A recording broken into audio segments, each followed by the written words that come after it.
What a crowd! I think that set our record for most whoop whoops in one room. That was authentic laughter over here, too. Thank you. All right, we got a great show. I'm Harry Arnett. This is Callaway Live.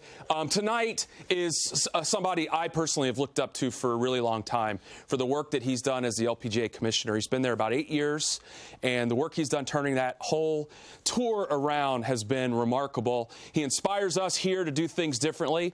Please welcome to the show tonight, Mike Whan.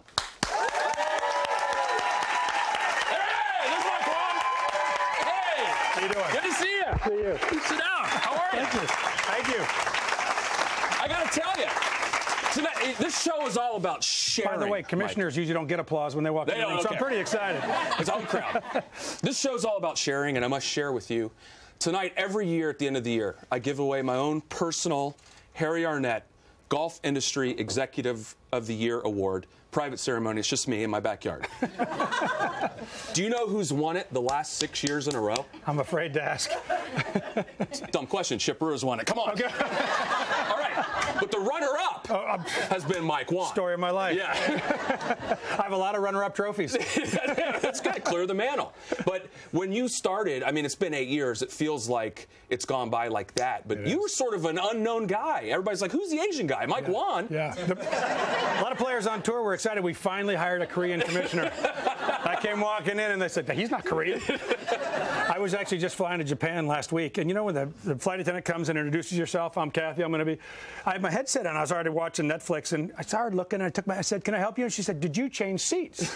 And I said, no. She goes, because this is for Mr. Whan. And I said, I'm Mr. Whan.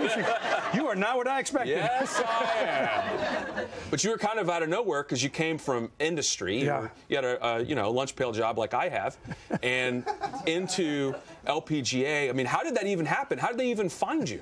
I didn't realize how non-familiar I was until I started reading the headlines. Who's Mike Whan? It's funny. I worked in the golf business for a while. I left the golf business in the year 2000. I actually told my wife two things. One, as I said, I don't think the golf industry can get any bigger. The company I left went from 700,000 to 1.5 million. You guys gone about 3 times larger than when I left.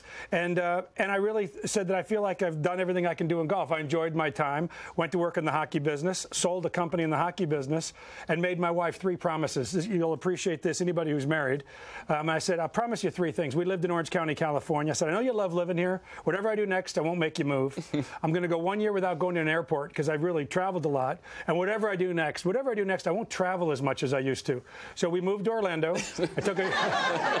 I got into a plane to interview for the job, and I travel 50 out of 52 weeks a year. So, I mean, I'm a quality husband. Yeah, that's great. Yeah. That's great. But I got a call from a headhunter who I knew pretty well, and he said, Mike, I've got your next job. It's the LPGA commissioner. I was driving back from L.A., stuck on the 5 like everybody else in California, and I said, I'll be honest with you, I'm not moving to Florida.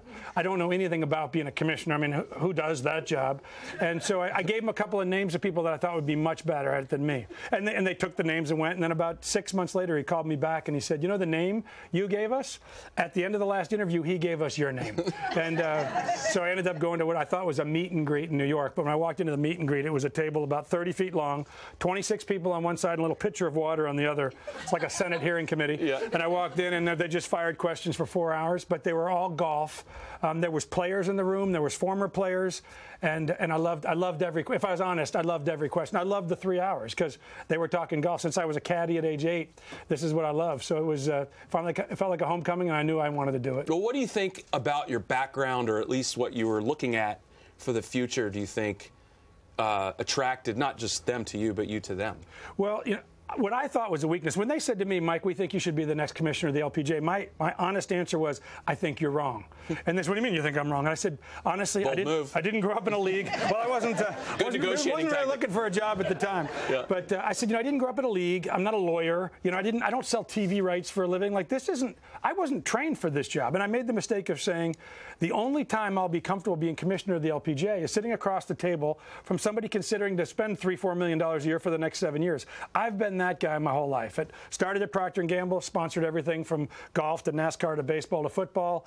Went to Wilson, went to TaylorMade, went to Adidas, was at a hockey company for 7 years. So I said, I've sponsored everything. I know what it feels like to write a big check and then show up for the event and think, well, they cashed my check legally. They've done everything I asked, but they kind of forgot about why I was doing this. So I said, I'm going to have a lot more in common with the guy or the woman I'm talking to than my tour. And they said, that's exactly why we need you at the LPG. We have players. We understand camera angles. We can do pin placements. We can run a golf tournament. What we can't do is understand what it feels like to sponsor one. And to be honest with you, that's really the only thing I've brought to the LPGA. In my 9 seasons, I haven't made the tour any better. I've just made us more connected to the people who write the checks. Well, how have you done that? I mean, what are some of the things that you feel like you guys have done unique in a world where the guys writing the big checks, little tiny checks like we write, but also giant checks? Well, there's a lot of opportunity. You could write a giant check, I'm just saying. But we believe in a 2-word philosophy called role reversal, which means if you're going to have a meeting at the LPGA, the first 50% of the meeting agenda has to be about the check writer of whatever you're talking about. So if you want to talk about the HSBC Women's Championship, that's great. We have to talk about HSBC first. Why do they do this? What's important to them? What are they talking about in their board meeting? Because if we can figure that out and make a golf tournament work for them, it works. So this will probably surprise you, but when a tour player shows up for an LPGA event, when they walk into the Kia Classic, first thing they get is a 5x7 card from me, and it talks about Kia. First thing it says, who's writing the check this week? I don't want to think about who's the title sponsor or the name of the event. Somebody wrote a check, and if it wasn't for that somebody, you'd be home playing in a member for an Odyssey putter. But you're here for $2 million, big stakes, 170. Yeah. Not that would be a letdown, but you're here playing for a couple million bucks. 170 countries are watching us worldwide every week, and that's because somebody wrote a check. In red, there's always 3 bullet points. The 3 things as an athlete you need to do this week to make Kia know we care. So they have 3 places they have to go, interviews they have to do. We show pictures of the most important people that'll be there that week. If you see these people, thank them. Next to their picture is their home mailing address. We want you to mail them a thank you card at the end of the week. And at the bottom it says, what should you post socially? My players are 20-something. They're going to post 1 million times today. If they just post these 3 or 4 things every day for the next 7 days, it will quadruple the value for that sponsor. So we show them who to thank, what to post. We actually have a section that says, what does Kia hope you say when there's a microphone in your face? You can talk about the nice 7-iron cut you hit from 165, or you can talk about the Kia car you drove to the golf course today. So we try to get our athletes engaged in the check. I'm pretty sure when LeBron shows up for his ball game tonight, he's not going to open his locker and say, the 3 things you need to do before shoot-around. And I love the fact that other people think that's funny, because we do that. Our players, our caddies, our staff are really engaged. That's what role reversal is for us. I mean, LeBron, I've got people on my team here at Callaway that call me at night and say, hey, we working tomorrow?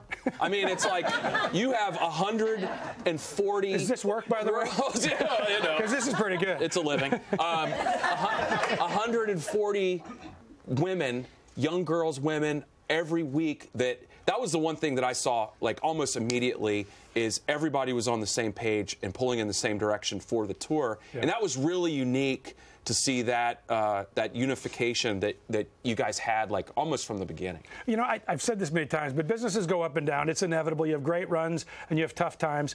As I told the players in the first player meeting, I've been a part of a lot of businesses. Tough times either put you out of business or make you much better at what you were originally good at. Because when you get good, you sort of get distracted and you work on other things. And I said, at the LPGA, we've always been the best pro-am in golf. We've always been more connected to the check writer than other athletes. We've always been more engaging with the fans. A fan yells at you, yell back at him, because that person came to kind of watch you play golf. So because we weren't doing well in 2009 and 2010, it got us back to, guys, if we're going to be successful long term, if you want to play for 3, 4, 5 times the money you're playing for now, let's get back to what we do great. And I just gave them a few tools to do it great. The best thing about the LPGA is they've been good at that way before I got there, and they'll be much better at it when I leave. I just kind of helped us get back to really what the LPGA is all about. And a lot of companies go through that. I'm sure Callaway's had its moments too. But when you get back to what you're good at and everybody gets on the same page, upside gets to be pretty limitless. I write the notes in the locker every morning here. Do you? Okay, good. It doesn't work, so I got to get a different pen. But I want to talk to you a little bit about the Pro-Ams when we come right back. Okay. Don't go anywhere. When we come right back, we're going to talk to a little more with Mike Whan about Pro-Ams. I'm going to get an invite.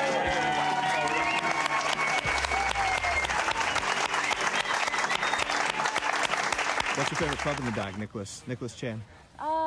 I love my 11 wood. The 11 wood, I love that. How many other players out here do you know of that carry an 11 wood? Is it a thing, or? It used to be a thing. Yeah. I think I now brought it back, so it might now be a thing. Okay. But not a lot of players. I bet a lot of people will be following your suit after Yeah, last, I mean, I last always couple had a weeks. blade 5-iron for the longest time. Yeah. And I was like, why am I making my life difficult? It goes so high. Nice. Nice. I like it. What putter do you use? We'll take a look at the putters here. You got a new one Yeah. just now to test on the first. I know, First I green? love new putters. And, you know, obviously being at Odyssey does not help because they come out with new ones all the time and each one is better than the last. So, It was funny. We were talking with Sean Toulon yesterday. I was taking Matt around headquarters, and Sean goes, "Oh yeah, whenever we make a new putter for Michelle, she's like, can you make me this? But don't tell my caddy." And he's like, "Oops, sorry." Okay, somebody asking what golf ball. Chrome Soft X here. Number 4. Is it always a number 4, Michelle, or do you care? no, number 4 is what I don't play with. Oh, So I get them out of the way in the practice round. what's the yardage here? 115 to the hole. Each one? Yeah. All right. This hole 3? 4.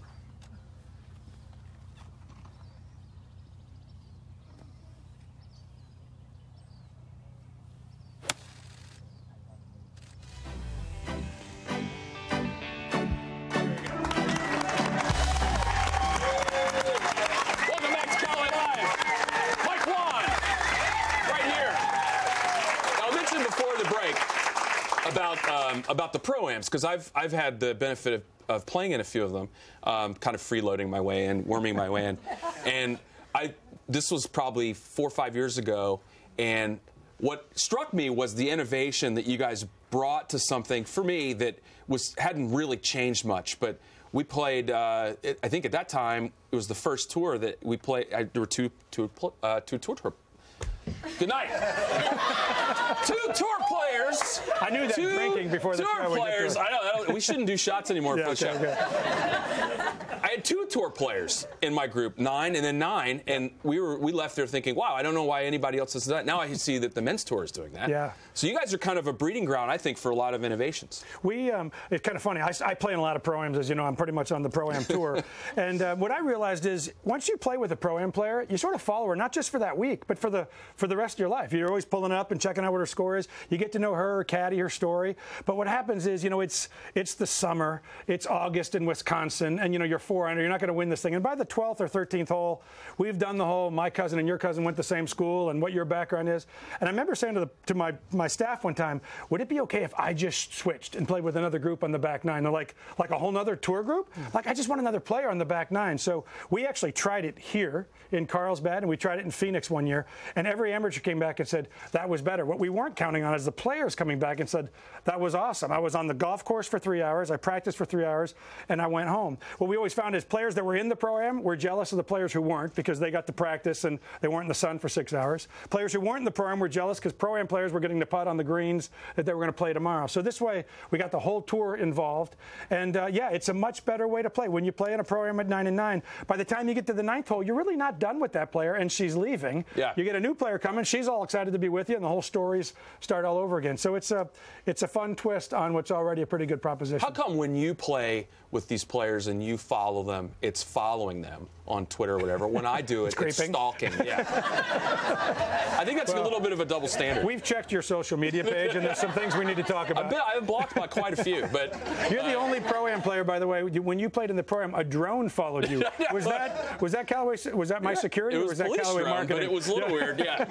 How well have you gotten to know all the players? Because every year, all this young talent's coming in. I mean, you got to feel like at the beginning of the year, it's like new first day of school. Yeah, there's 2 things that are really kind of funny. My first season, I said to my staff, I want a laminated copy of every player and caddy, because I really want to know the caddy. When you walk up to a player, of course she's a member, you usually know her, but I don't know what her caddy name is, Bob, and they all have nicknames, you know, that's Socks. And so they go, well, here's a laminated copy, and they kind of shook their head, and I didn't understand what they meant. But right about the U.S. Open, about halfway in, every caddy switches. So I'd walk up and go, hey, Julie, Socks. Oh, that's not Socks. Socks now No, works. shoes, man. Yeah. Socks is gone.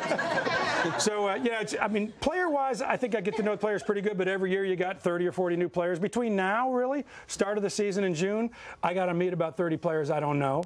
And I got to, and I've got to talk a little slower to players that are just learning English versus know it really well. But it's fun. I mean, it's part of the job is to get to know the athletes. Well, you walked right into that, so I hope you didn't see that. We have a little game we're going to play with Mike tonight, and it's a little game that we stole from TNT, and it's called Who's She? Who's she? Do I get lifelines? Yeah, you do. Okay, so, good. All right, so here's the deal. And, spoiler alert, it's Callaway show. We're not all that commercial in this show, but chances are it's going to be somebody Callaway related. So what we're going to do is we're going to throw up some very well-known statistics, as well as a silhouette. And if Mike can get them all right, everyone in this audience, tell them what they're going to win. Johnny? We don't have him. Oh, you don't have Johnny? But everyone will win, courtesy of me on my tab, tickets to next year's Kia Classic. Wow. How's that?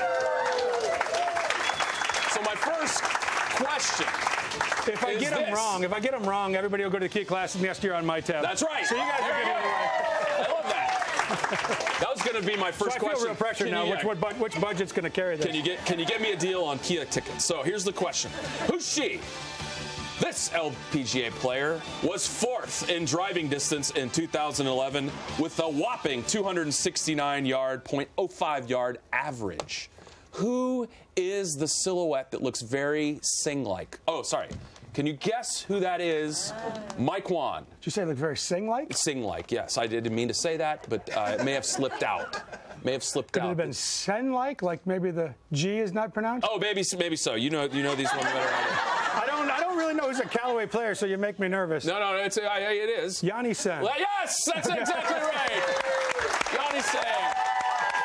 What do you guys do? We are one step closer to your budget. One step closer to the Kia Classic next year. I can't tell you how much pressure this is on a commissioner, because if I get a player wrong, do you know how many weeks I'll have to deal with that? Yeah. As a matter of fact, I'll hold this piece of paper. No, don't. Okay. I need to test myself. Yeah, because these statistics should be well known by everyone, especially the commissioner of the LPGA. I guess they should. This LPGA superstar was third in overall putting in 2015 with a 28.75 putts per round. I think I know the silhouette. Who is that with Sandra a giant Gall. bond? Sandra Gall? Yes, it's Sandra Gall. Yes. Absolutely. Can you pull that picture up again? Oh, applause. I thought it was just there. It is right there. And then I saw applause guy. I thought it was just like, thought it was responsive.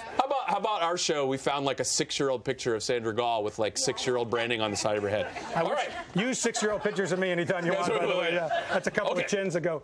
This next player and this statistic, also very well known by everyone in this audience, as well as the LPGA. Commissioner had 2 holes-in-one in 2012 and has 14 career holes-in-one in her all you're giving me? career. Who is this LPGA superstar who won the Kraft Nabisco? Thank you for that. Morgan Pressel. That's not a great silhouette. Oh, she is Morgan Pressel. Did you get that one right? I did. Oh, you got Morgan Pressel. Excellent. 2 more. Oh, there's no chance you're going to get this. No chance. There's no chance he's going to get this. Although this stat is so well known, I'd be shocked if you don't get this one. This LPGA star was third in scoring average in 2014 at 69.82. Totally easy. She finished third in the race to the CME Globe that year. Is that right? Is this also a Callaway Live alumnus? Michelle Wie. And it's Michelle Wie. How did you know that?